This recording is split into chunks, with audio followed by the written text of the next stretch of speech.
j'ai tant de choses à prouver. Laisse-moi m'exprimer. J'ai tant de choses à parler. Oh oui. J'ai tant de choses à montrer.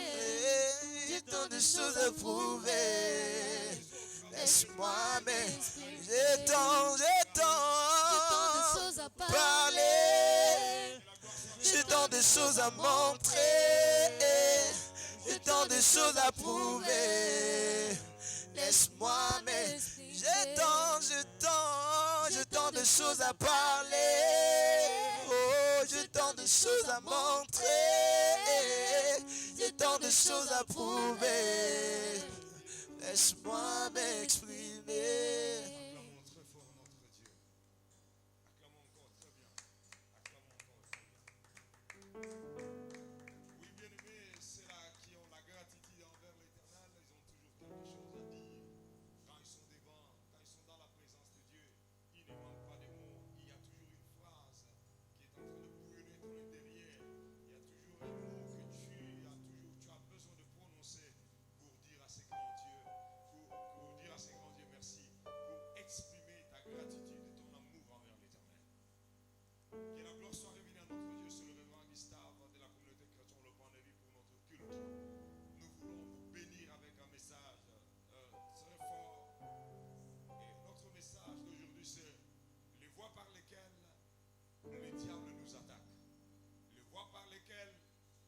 nous détruisent, les voies par lesquelles le diable ébranle notre citadelle.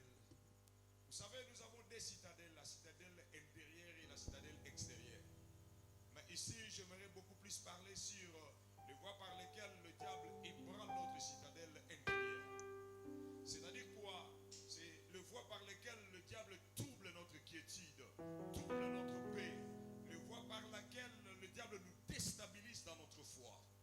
Bien, mais vous savez, nous avons besoin de rester, d'avoir une foi forte jusqu'au temps de la fin. Christ a dit un jour, est-ce que lorsque le Fils de l'homme viendra, trouvera-t-il la foi sur cette terre? La foi de beaucoup de personnes sont parfois ébranlées à partir de leur citadelle intérieure. Et c'est pourquoi, avec amour, j'aimerais partager ce petit secret. Pendant ces quelques minutes, nous aurons cueilli une dizaine de minutes à partager ensemble avec vous. Je suis dans le livre de Néhémie chapitre 2, verset 2 jusqu'au verset 3. Je disais, Néhémie chapitre 2, verset 2 à 3. Homme de Dieu, suivez-moi. Enfant de Dieu, partage déjà et appelle les autres. Appelle beaucoup de gens à nous suivre.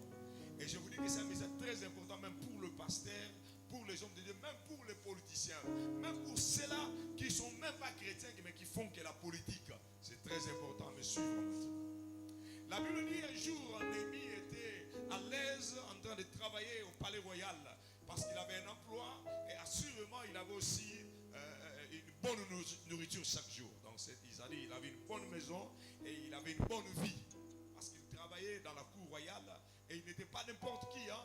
Il était celui qui servait le roi sur sa table. Et bien aimé, en tant que majordome du roi avec un très bon salaire à l'époque. Mais un jour, la Bible nous dit que la paix intérieure de Néhémie était ébranlée. Comment? Lorsque nous lisons, nous voyons quoi? La Bible nous dit, le roi vient, il trouva Néhémie ébranlé, triste. Il lui dit, mais qu'est-ce qui se passe, Néhémie? Qu'est-ce qui se passe? Quel est ton problème? Qu'est-ce que tu as? Néhémie lui dit, mais comment pourrais-je avoir la paix? Comment pourrais-je avoir la joie? J'ai un problème. Je viens d'apprendre que ma ville, la ville d'Israël, la ville de Jérusalem, la muraille de la ville même est, n'est-ce pas, détruite. Et ces choses n'ont pas, n'est-ce pas, ont dérangé Néhémie à telle enseigne que même si Néhémie pouvait vouloir faire semblant, mais quand il était sur la table devant le roi pour le servir, le roi l'a même remarqué. Vous voyez? C'est-à-dire, ce qui était de l'intérieur, on a pu le remarquer à l'extérieur. Bien, mais vous savez, notre intérieur influence notre extérieur. Notre intérieur peut influencer même nos affaires. Notre intérieur peut influencer même nos mariages. C'est-à-dire, lorsque l'intérieur est pourri, lorsque l'intérieur est détruit, lorsque l'intérieur a un problème, ça peut influencer même l'éducation des enfants. Et c'est comme cela, bien aimé, beaucoup des enfants de Dieu sont dans l'église, vous le voyez à l'église. pendant que vous chantez, il chante avec vous, mais son intérieur a un problème. Et il y a même cela, il arrive à l'église, il fait semblant de chanter, mais ça, il n'arrive toujours pas. Et même lorsque l'esprit vient, il n'arrive pas à se connecter, il devient insensible parce que son intérieur a été touché. Sa citadelle intérieure a été touchée et ça l'empêche, n'est-ce pas, d'être sensible. Et ça peut même t'empêcher de prier. Il y a des gens, quand il fait s'agenouiller pour la prière, il s'agenouille, mais il n'arrive pas à faire sortir des mots. Il n'arrive pas à construire des phrases parce que son intérieur, sa citadelle intérieure est touchée, il est ébranlé, il est troublé. Vous savez, j'ai lu notre chirurgien de Christ. Un jour, il était sur la table, il voulait faire la grande cérémonie même de la délivrance pour laquelle il est venu. Mais sa citadelle intérieure était touchée. La Bible dit, il était troublé. Il était sur la table, mais troublé. Troublé pourquoi? À cause de Judas.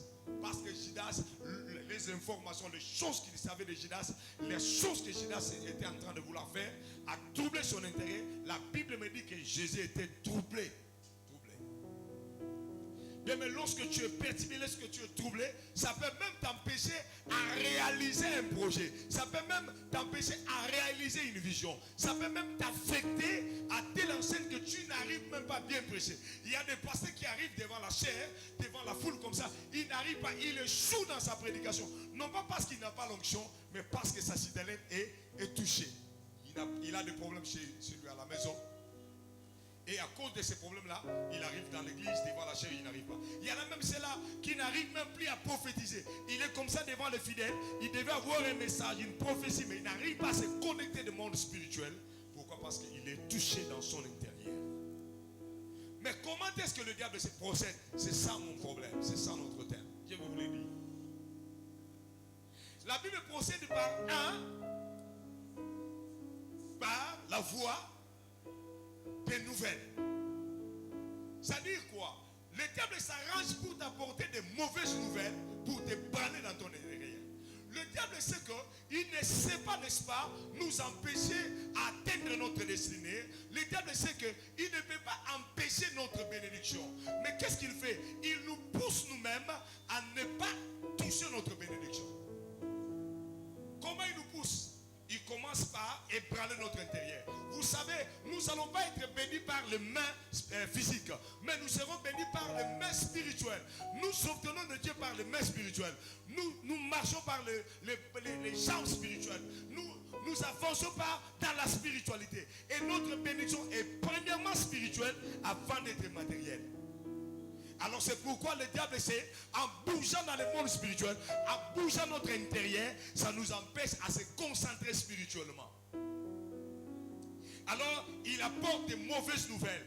Les mauvaises nouvelles ont comme mission d'atteindre la citadelle intérieure là où le diable n'arrive pas. Parce que depuis un certain temps, nous avons reçu Jésus comme étant Seigneur et Sauveur. Et c'est Jésus qui règne en nous, qui est dans notre cœur. Le diable cherche à entrer, comme la Bible nous dit. Il était sorti de la maison. Mais quand il est revenu dans la maison pour entrer, il a trouvé que la maison est remplie. Il y a quelqu'un. Et si la maison est vide, il vient pour entrer. Mais avant d'entrer, il cherche 7 autres démons pour entrer avec eux. Mais tandis que pour les chrétiens, la maison n'est pas vide. C'est-à-dire qu'il y a quelqu'un, il y a Christ qui est dans notre maison. Le diable cherche. Dans la vie de beaucoup de gens, le diable cherche à entrer. Il cherche à entrer dans la vie d'un pasteur. Il cherche à entrer dans le cœur d'un pasteur. Il cherche à entrer dans le cœur d'un chrétien. Il cherche. Il a beau chercher, mais tu lui donnes jamais des occasions. Alléluia. Oui, je ne lui donnerai aucune occasion d'entrer dans mon cœur. Parce que mon cœur, c'est le temple de Shiloh. Mon cœur, c'est le royaume. C'est le ciel, c'est le trône de mon Jésus. C'est celle Jésus qui habiterait dans mon cœur. C'est celle Jésus qui viendra s'asseoir. Oui, je l'ai Jésus s'asseoir dans mon cœur. Je l'ai Jésus vivre dans mon cœur. Que mon cœur appartient à Jésus. Oui, c'est ce que ton Jésus dit. Parce que ton cœur appartient à Jésus, c'est vrai. Alors qu'est-ce que le diable fait? Il vient entrer, mais il doit te troubler d'abord. Il amène de mauvaises nouvelles. Les mauvaises nouvelles te dérangent. C'est ce qui a dérangé Néhémie. Lorsque Néhémie a appris des nouvelles de ce qui s'est passé en Jérusalem, Néhémie n'avait plus la joie. Il a perdu la joie. Il est devenu triste. Or, certaines tristesses peuvent nous conduire, n'est-ce pas, au manque de foi, peuvent nous éloigner même de la présence de Dieu. C'est ce que le diable a aussi essayé avec Job. Job était assis chez lui un jour dans la maison et on lui apportait des nouvelles. En un seul jour, lisez bien la Bible, hein, c'est un seul jour. Le même jour, Job a eu des nouvelles, de mauvaises nouvelles et de mauvaises nouvelles. Bien, mais qu'est-ce qui se passe dans ta vie? Tu ne fais que recevoir de mauvaises nouvelles comme Job. Il apprend que son entreprise telle de moutons a eu un problème. Et puis après, une autre entreprise encore a un problème. Bien, mais ça, c'est quelle nouvelle? Ça, c'est quelle nouvelle? Bien, mais je suis en train de dire à quelqu'un, même si tu n'as pas une mauvaise nouvelle, mais souviens-toi de ce que Job a dit. Même si ma peau est détruite, mais je sais une chose, mon Rédempteur est vivant et il se lèvera les derniers. Ne laisse pas les mauvaises nouvelles te décourager. Bien, écoutez-moi bien. Si on te dit que tu as raté le voyage, dis ce n'est pas encore la fin. Je sais une chose, mon Rédempteur est vivant, il se lèvera les derniers. Quand on va te dire que le mari va te chasser, dis-toi une chose, je suis un Dieu. Ne laisse pas le diable te décourager avec de mauvaises nouvelles. Ne laisse pas. De la même manière que la mauvaise nouvelle est venue, de cette même manière-là, la bonne nouvelle arrive. Je suis en train d'annoncer à quelqu'un. Je suis en train d'annoncer à mon pays. J'annonce une bonne nouvelle. J'annonce une bonne nouvelle pour ta vie. J'annonce qu'on va te donner un visa. J'annonce maintenant que ton voyage est prêt. J'annonce maintenant que ton mariage est pour bientôt. J'annonce maintenant que ta bénédiction est là. J'annonce maintenant qu'il y a un code avec l'argent. J'annonce maintenant tu as l'argent pour la garantie. J'annonce une bonne nouvelle, bien-aimé. Écoutez-moi bien. Lorsque le monde physique ne t'annoncera pas la bonne nouvelle, reçois la bonne nouvelle de Dieu. Parce que souvenez-nous, Christ, il est notre bonne nouvelle. Parce qu'il savait que nous allons recevoir de mauvaises nouvelles. Comme ça. C'est comme ça que le diable procède. Il nous amène de mauvaises nouvelles. Les médecins viennent, ils te regardent, ils te disent, mon frère, écoutez ce que je vais t'annoncer. Vous savez, il y a des médecins qui peuvent tuer même une malade, hein, une personne malade. Il vient te dire, en tout cas, vraiment, nous n'avons pas de choix, il n'y a pas de solution, vraiment c'est fini, préparez-vous seulement, vous allez mourir. Ça c'est quelle nouvelle? La Bible ne nous demande pas de nous préparer comme ça, mais la Bible nous dit, quiconque a la foi, rien n'est impossible à lui. Bien, mais la Bible nous dit encore, ce n'est pas encore là la fin. Tout ce que tu es en train de vivre. Donc le diable procède par la mauvaise nouvelle. Deuxième moyen, le diable procède par des images. Des images qui te découragent, des images qui te font peur. Des images qui te font croire que c'est la vérité. Et pourtant, ce n'est pas la vérité. Ce n'est qu'une réalité. Bien, écoutez-moi bien. Quand on regardait Christ comme ça sur la croix, on le voyait sur la croix, on le voyait avec des plaies qu'il était, n'est-ce pas, blessé, il saignait. Mais en réalité, il n'a jamais saigné. En réalité, il était sur le trône de son Père, en train de glorifier Dieu. C'est pourquoi il était parti à Gethsemane. Il était parti confier sa vie là-bas. Sa vie était déjà cachée à Jésus-Christ. Souvenez-nous ce qui est écrit. La Bible dit, non, ça dit, notre vie est cachée en Jésus. Notre vie est cachée entre les mains de Dieu. La Bible nous dit, nous ajoute encore, ce qui est entre les mains de Dieu, personne ne peut les ravir. Personne ne peut nous ravir. Nous sommes entre les mains de celui qui est tout puissant. Quand est-ce que le diable t'avait pris? Quand est-ce que le diable t'avait arrêté? Mais jamais il t'arrêtera. Jamais il va me prendre. Jamais il va te prendre. Jamais il va nous prendre. Parce que notre vie est entre les mains du Seigneur. Amen. Le diable procède par nous montrer des images. Mais il arrive parfois, tu regardes ta vie, mais ce que tu vois là, ce n'est pas ce que Dieu te montre, mais c'est ce que le diable te montre. Il te regarde comment est-ce que ta vie est par terre. C'est comme ça. Job va regarder sa peau. Job va regarder son corps. Mais au lieu de voir tout ça, il dit, je sais une chose, mon Rédempteur est, pour dire à toutes ces images-là qu'il voyait, je sais que vous me trompez. La vérité, ce n'est pas ça. Parce que ce que je vois, ce n'est que ce que vous voulez me faire voir. Mais parfois, le diable te fait voir les échecs. Parfois, le diable te fait voir la fin du monde. Parfois, le diable te fait voir des mauvaises choses. Tu regardes ta vie pour que tu fasses entrer le désespoir. Et c'est ce désespoir-là qui va te tuer. Parce que le diable sait qu'il est incapable. Il n'est pas capable de prendre ta bénédiction. Il n'est pas capable de prendre ta vie. Alors qu'est-ce qu'il fait? Il fait entrer le désespoir dans ta vie. Il fait entrer une série de désespoirs et il te fait voir les images pour te décourager. Écoutez ce que tu peux faire. Ce que tu dois savoir. Il y a 5 choses. La première des choses que tu dois faire, c'est que recours à la prière. La Bible dit, recommande ton sort à l'Éternel et l'Éternel agira. Quand tu vois des images, quand tu as de mauvaises nouvelles, ne recours pas à n'importe quoi. Ne recours pas à te lamenter comme un païen. Un enfant de Dieu, la Bible nous dit, recommande ton sort à l'Éternel et l'Éternel agira. Psaume chapitre 37, verset 5. Ça dit, quand tu vois des mauvaises choses qui t'arrivent, des mauvaises nouvelles, on t'annonce des mauvaises nouvelles, bien aimé, ne te décourage pas, ne te laisse pas partir dans toutes ces choses-là, mais prends la Bible et recommande ton sort, commence à prier, recommande ton sort à l'Éternel et il agira. La deuxième des choses, c'est faire les recours à la prière. C'est-à-dire, quand il y a de mauvaises nouvelles, tu as recours à la parole. Fais le recours à la parole de Dieu. C'est-à-dire, quand le diable voulait parler à Christ, Christ revenait à la parole de Dieu. On te fait parler, on te montre ta vie qui est détruite, toi, recours à la parole de Dieu. Qu'est-ce que la parole de Dieu dit? Quand on te dit que tu as échoué, quand on te dit que tu es tombé, tu es par terre, toi, recours à la parole de Dieu. Recours car la parole de Dieu a quelque chose qu'il dit par rapport à ta situation. Par exemple, lorsqu'on te dit que tu es tombé, recours à la parole de Dieu. Écoutez, il est écrit, le juste, même s'il tombe cette fois, l'Éternel les élèvera. Amen. Lorsque tu es dans les difficultés, on te dit, regardez, tu es juste, tu pries, mais regarde, tu as des problèmes. Rappelle au diable, il est écrit ceci. Le juste, n'est-ce pas? Même s'il est dans les souffrances. Les malheurs atteignent souvent le juste, mais l'Éternel en délivre toujours. Ça veut dire, rappelle au diable, même si j'ai un problème, j'ai une chose que l'Éternel m'a délivre toujours. Parce que la Bible dit, les malheurs atteignent souvent le juste, mais l'Éternel en délivre toujours.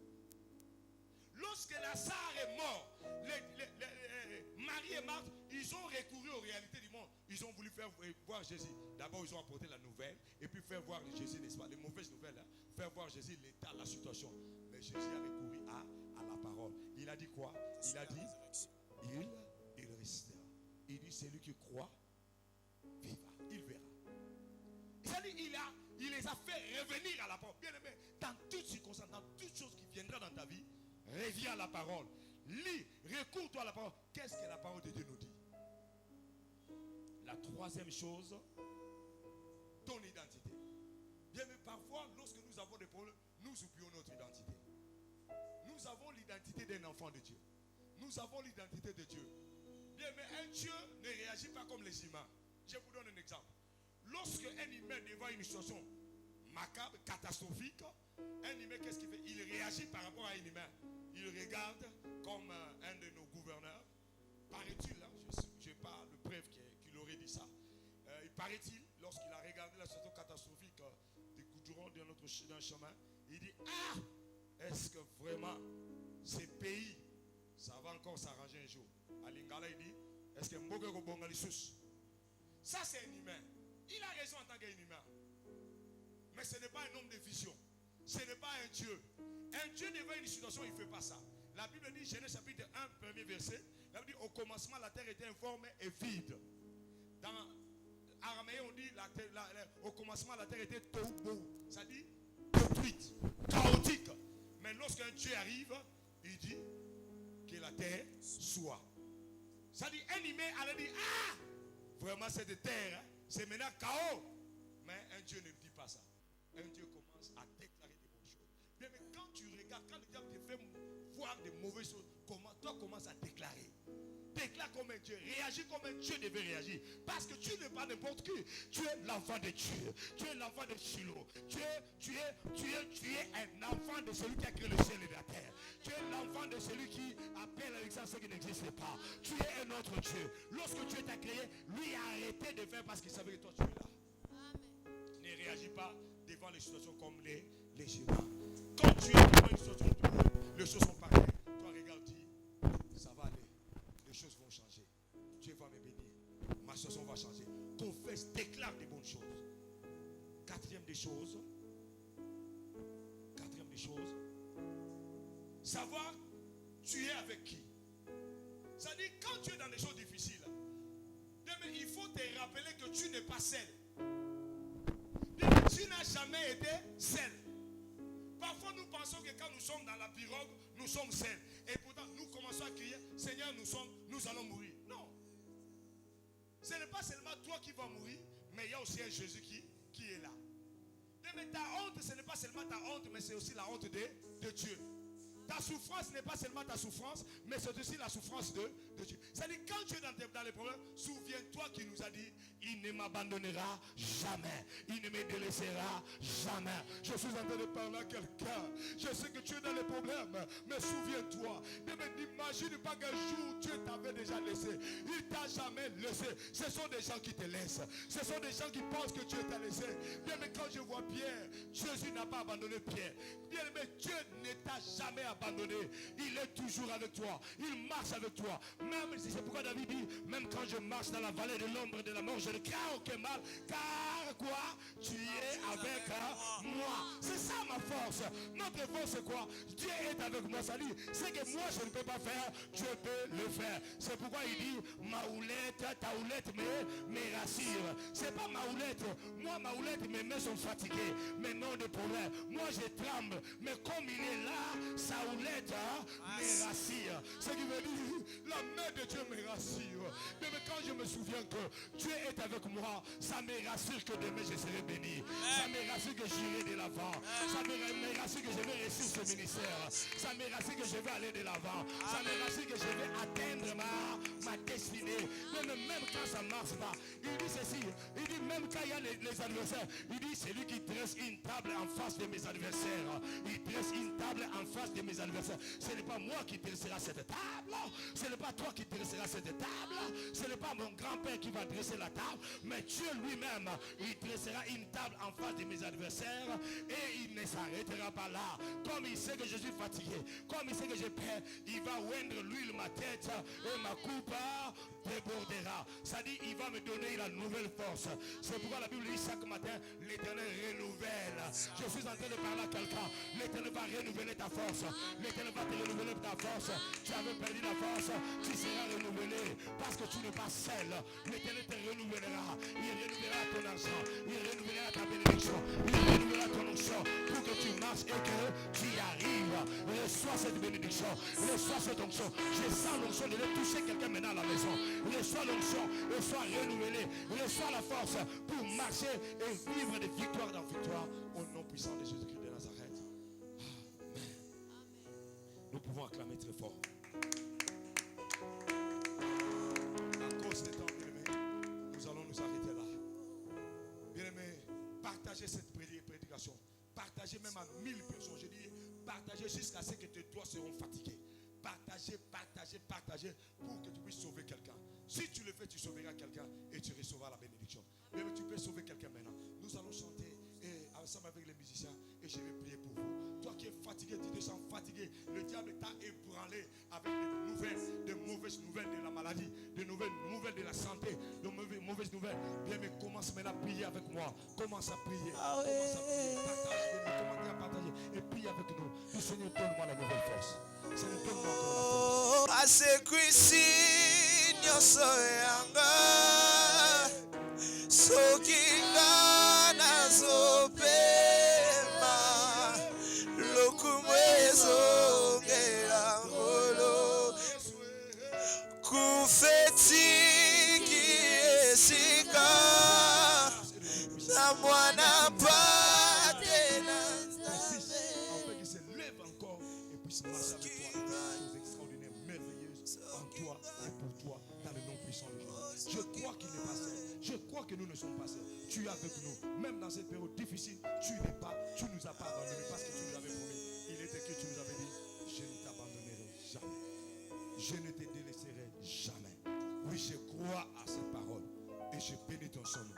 Viens, Seigneur, sois avec nous, marche avec nous, afin que ton nom soit glorifié dans notre vie. Au nom de Jésus-Christ. Amen. Acclamons encore. Au revoir. C'était le révérend Gustave Dorcus de la communauté chrétienne Le Point de Vie. Tu peux nous contacter par le numéro qui est affiché là, en bas à droite, 00243 81 81 043 21. Appelle-nous directement et nous allons te recevoir. Partagez ce message partout et réécouter ces messages, ça va te sauver, ça va te donner la force, ça va t'aider.